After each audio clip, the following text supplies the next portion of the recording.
છોટાઉદેપુર જિલ્લાના બોડેલી ખાતે સર્વ શિક્ષા અભિયાન અંતર્ગત અંદાજે 14 કરોડ રૂપિયાના ખર્ચે તાલીમ ભવનનું નિર્માણ કાર્ય ચાલી રહ્યું છે, પરંતુ આ મહત્વાકાંક્ષી પ્રોજેક્ટની કામગીરી ખૂબ જ ધીમી ગતિએ ચાલતી હોવાના આક્ષેપો થઈ રહ્યા છે।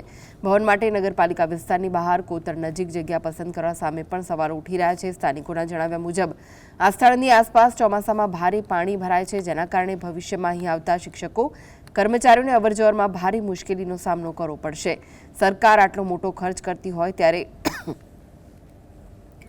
બિલ્ડિંગની જગ્યા પસંદ કરતી વખતે જરૂરી સર્વે, સમીક્ષા કે ચોમાસામાં પાણી ભરાવાની સ્થિતિને ધ્યાનમાં કેમ નથી લેવાઈ, તે મોટો સવાલ છે।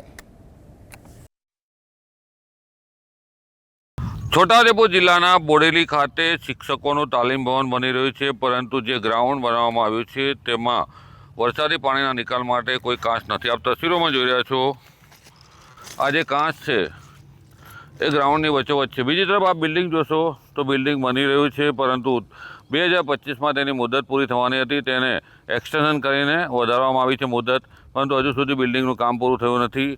જ્યારે આવા કોતરોની અંદર 14 કરોડ રૂપિયાના ખર્ચે બિલ્ડિંગ બનાવતા પહેલાં અધિકારીઓ કાળજી નથી લેતા, તેનો બરો નમૂનો છે। Rafiq Dhaniwala, GS TV, Chhota Udepur.